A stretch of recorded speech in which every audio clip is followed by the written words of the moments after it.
नमस्कार। दोपहर समाचार में आपका स्वागत है।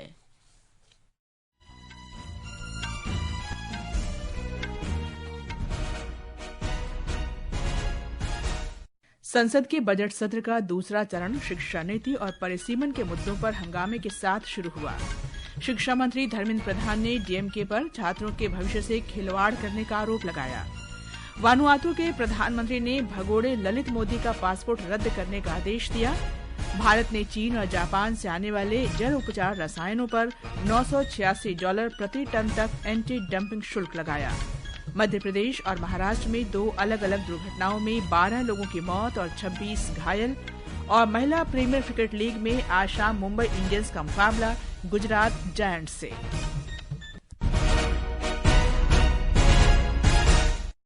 दोपहर समाचार के साथ मैं कनकलता। बजट सत्र के दूसरे चरण के पहले दिन आज संसद के दोनों सदनों में शोर शराबा हुआ। तमिलनाडु में राष्ट्रीय शिक्षा नीति पर अमल को लेकर लोकसभा में शिक्षा मंत्री धर्मेंद्र प्रधान की टिप्पणी पर डीएमके और कांग्रेस सांसदों ने विरोध प्रदर्शन किया।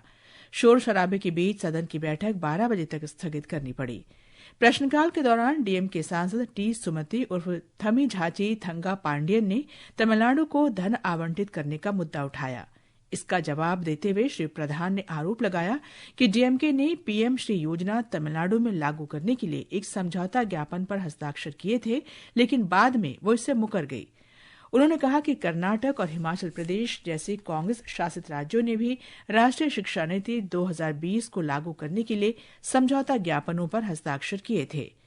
उन्होंने आरोप लगाया कि डीएमके तमिलनाडु के विद्यार्थियों के प्रति वचनबद्ध नहीं है और वो उनके भविष्य से खिलवाड़ कर रही है।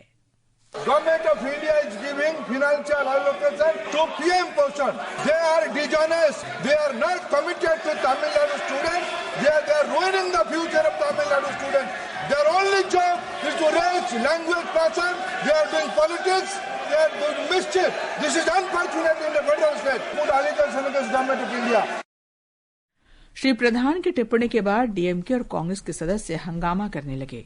अध्यक्ष ने हंगामे के बीच प्रश्नकाल चलाने की कोशिश की। बाद में उन्होंने सदन की कार्यवाही दोपहर 12 बजे तक के लिए स्थगित कर दी। दोपहर 12 बजे सदन की बैठक जैसे ही फिर शुरू हुई तो डीएमके सांसद कनिमोझी ने कहा कि राष्ट्रीय शिक्षा नीति को लेकर तमिलनाडु सरकार को आपत्ति है। उन्होंने कहा कि डीएमके को त्रिभाषा फॉर्मूला स्वीकार्य नहीं है। उन्होंने शिक्षा मंत्री पर तमिलनाडु के लोगों के प्रति आपत्तिजनक शब्द इस्तेमाल करने का आरोप लगाया। मंत्री ने स्पष्ट किया कि उनकी मंशा किसी का अपमान करने की नहीं थी।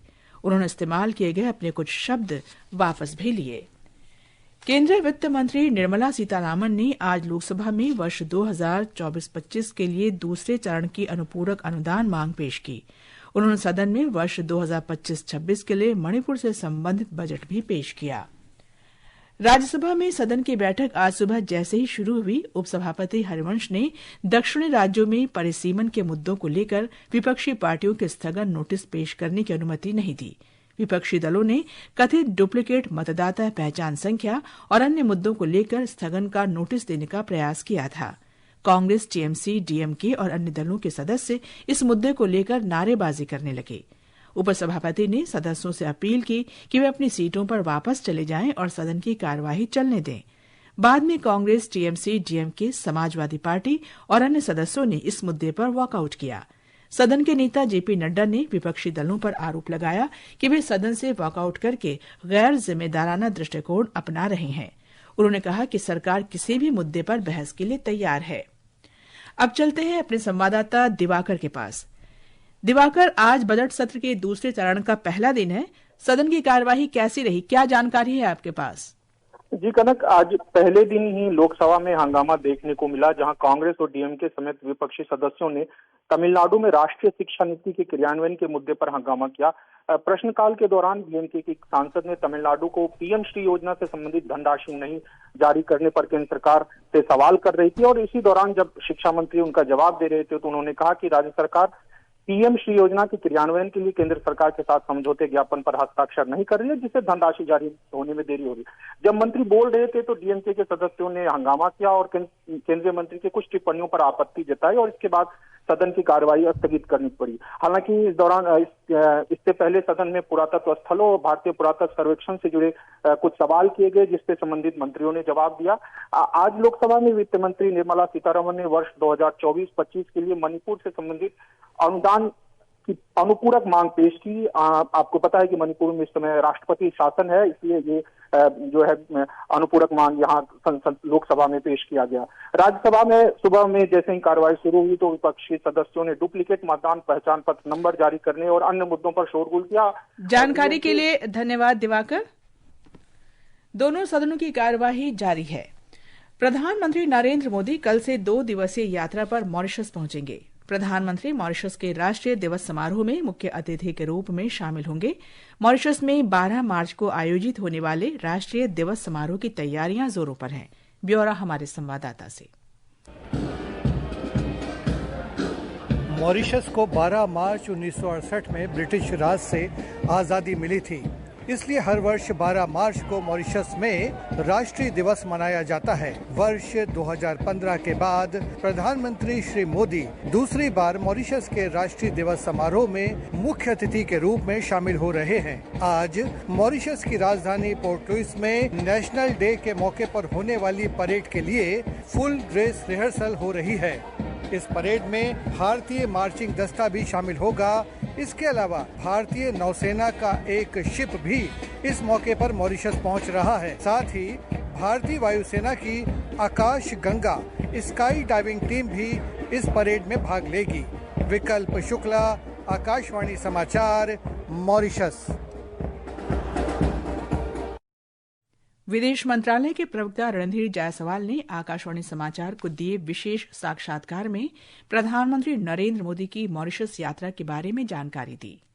भारत के माननीय प्रधानमंत्री श्री नरेंद्र मोदी जी मॉरिशस की यात्रा पर 11-12 मार्च को जाएंगे। इसका मुख्य उद्देश्य है मॉरिशस का 12 मार्च को जो नेशनल डे मनाया जाता है, स्वतंत्रता दिवस मनाया जाता है, उसमें मुख्य अतिथि के रूप में भाग लेंगे। इसके अलावा इस स्टेट विजिट के दौरान माननीय प्रधानमंत्री, वहाँ के राष्ट्रपति, वहाँ के प्रधानमंत्री और वहाँ के अन्य विशिष्ट गण, उनसे बातचीत होगी। इस प्रोग्राम का, उनके दौरे का एक विशेष पहलू रहेगा कि वहाँ पर जो भारतीय मूल के लोग रह रहे हैं उनसे उनकी वार्तालाप होगी।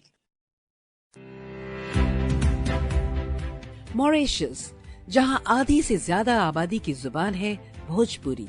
कल प्रधानमंत्री नरेंद्र मोदी होंगे वहां। इस दौरे से पहले विदेश मंत्रालय के प्रवक्ता रणधीर जायसवाल से भोजपुरी में होगी बातचीत, जिसका प्रसारण आप सुन सकेंगे 8:15 पर पटना, सासाराम, वाराणसी, गोरखपुर और ओबरा के आकाशवाणी केंद्रों से। ये समाचार हमारी वेबसाइट www.newsonair.gov.in और हमारे न्यूज ऑन एआईआर ऐप पर भी उपलब्ध हैं। ओए, बधाई हो, बिटिया हुई है। मुबारक हो दीदी, बेटी का मेडिकल में एडमिशन हो गया। सीना चौड़ा हो गया। अपनी लड़की अब सैनिक स्कूल में पढ़ेगी, कल को देश की रक्षा करेगी। भारत की नारी हर रोज महिला दिवस है मनाती। आज देश में लड़कियों की संख्या बढ़ी है। आज साइंस टेक्नोलॉजी के स्टूडेंट्स में से लगभग आधी तो अपनी लड़कियां हैं। अब तो सैनिक स्कूल और एनडीए के दरवाजे भी लड़कियों के लिए खुल गए हैं। सही कहते हैं प्रधानमंत्री नरेंद्र मोदी जी। 21वीं सदी की नारी शक्ति विकसित भारत का बहुत बड़ा आधार है। मजबूत, सशक्त और आत्मनिर्भर देश की सभी बेटियों को 8 मार्च अंतर्राष्ट्रीय महिला दिवस की बधाई। सर्वे संतु निरामया। दोपहर समाचार में आपका फिर स्वागत है। वानुआतू के प्रधानमंत्री जोथम नापत ने देश के नागरिकता आयोग को आदेश दिया है कि वो इंडियन प्रीमियर लीग के पूर्व प्रमुख भगोड़े ललित मोदी को जारी किया गया वानुआतू पासपोर्ट रद्द करे। एक रिपोर्ट। ये निर्णय ललित मोदी के बारे में हाल ही में अंतर्राष्ट्रीय मीडिया के खुलासे के बाद किया गया है। इससे पहले शुक्रवार को भारत के विदेश मंत्रालय ने पुष्टि की थी कि ललित मोदी ने लंदन में भारतीय उच्चायोग में अपना भारतीय पासपोर्ट जमा कराने के लिए आवेदन किया था। विदेश मंत्रालय के प्रवक्ता रणधीर जायसवाल ने कहा कि उनके अनुरोध की समीक्षा मौजूदा नियमों और प्रक्रियाओं के अनुसार की जाएगी। उन्होंने कहा कि भारत अपने कानून के अनुसार ललित मोदी के खिलाफ कार्रवाई जारी रखेगा। ललित मोदी आईपीएल प्रमुख के रूप में अपने कार्यकाल के दौरान करोड़ों रुपए के गबन के आरोप में भारतीय अधिकारियों द्वारा वांछित है। ललित मोदी ने 2010 में भारत छोड़ दिया और तब से वह लंदन में रह रहा है। समाचार कक्ष से करिश्मा राय। भारत ने चीन और जापान से आयात होने वाले जल उपचार में प्रयुक्त रसायनों पर 5 साल के लिए $986 प्रति टन तक का डंपिंग रोधी शुल्क लगाया है। ये कदम घरेलू उद्योग को सस्ते आयात से बचाने के लिए उठाया गया है। वित्त मंत्रालय ने अपनी अधिसूचना में कहा कि यह निर्णय वाणिज्य मंत्रालय की जांच शाखा व्यापार उपचार महानिदेशालय की सिफारिशों के बाद लिया गया है। मध्य प्रदेश के सीधी जिले में सड़क दुर्घटना में 8 लोगों की मौत हो गई, जबकि 13 अन्य घायल हो गए। इनमें से कुछ घायलों की हालत गंभीर है। पुलिस के अनुसार हादसा कोतवाली थाना क्षेत्र में हुआ। घायलों को इलाज के लिए रीवा मेडिकल कॉलेज में भर्ती कराया गया है। मुख्यमंत्री मोहन यादव ने इस दुर्घटना पर दुख व्यक्त किया है। उधर महाराष्ट्र के छत्रपति संभाजीनगर जिले में आज सुबह एक तेज रफ्तार ट्रक के पलट जाने से 4 मजदूरों की मौत हो गई और 13 घायल हो गए। पुलिस अधिकारियों के अनुसार ट्रक में करीब 17 मजदूर सवार थे। ड्राइवर ने नियंत्रण खो दिया और ट्रक पलट गया। घायलों को अस्पताल ले जाया गया, जहां उनका इलाज चल रहा है। छत्तीसगढ़ के दुर्ग जिले में प्रवर्तन निदेशालय शराब घोटाला मामले में 14 स्थानों पर तलाशी अभियान चला रहा है। यह अभियान धन शोधन निवारण अधिनियम 2002 के तहत चलाया जा रहा है। पूर्व मुख्यमंत्री भूपेश बघेल, उनके बेटे और करीबी सहयोगियों के आवासों की तलाशी ली जा रही है। ये घोटाला विभिन्न योजनाओं के माध्यम से गबन किए गए कुल 2000 करोड़ रुपये से संबंधित है। आकाशवाणी का समाचार सेवा प्रभाग हिंदी और अंग्रेजी में अपने साप्ताहिक फोन इन कार्यक्रम पब्लिक स्पीक में आज रात 9:30 बजे ऑनलाइन वित्तीय धोखाधड़ी विषय पर परिचर्चा प्रसारित करेगा।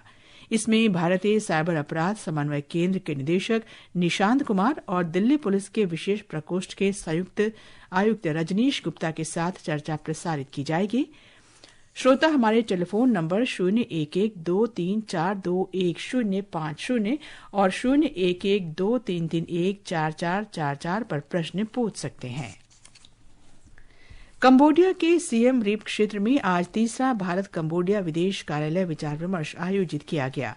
इसमें राजनीतिक सहयोग, व्यापार और निवेश, रक्षा तथा सुरक्षा, विकास सहायता, विरासत संरक्षण और जीर्णोद्धार तथा वाणिज्यिक मुद्दों सहित द्विपक्षीय संबंधों के सभी पहलुओं की समीक्षा की गई। दोनों पक्षों ने आपसी हित के क्षेत्रीय और बहुपक्षीय मुद्दों पर भी विचारों का आदान प्रदान किया। भारतीय मौसम विभाग ने आज कोंकण, गोवा और गुजरात में अलग अलग स्थानों पर लू चलने का अनुमान व्यक्त किया है। आकाशवाणी समाचार से विशेष बातचीत में विभाग के वरिष्ठ वैज्ञानिक डॉ सोमा सेन रॉय ने बताया कि जम्मू कश्मीर, लद्दाख, गिलगित, बाल्टिस्तान और मुजफ्फराबाद में आज तेज बारिश हो सकती है।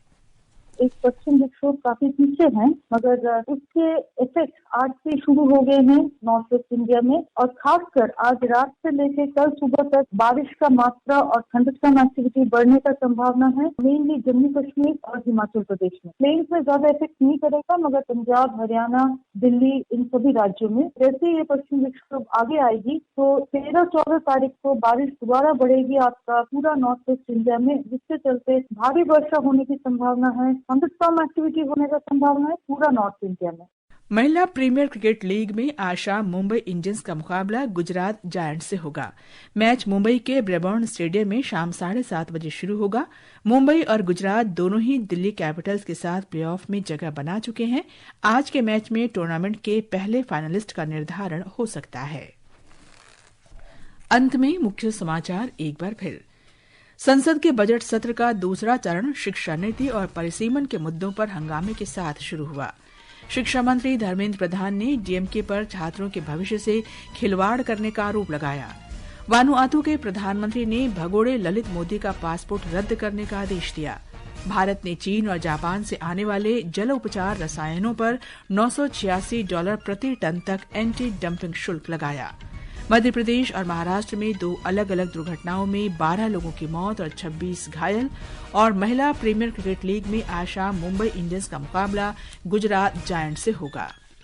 इसके साथ ही दोपहर समाचार का ये अंक समाप्त हुआ। नमस्कार।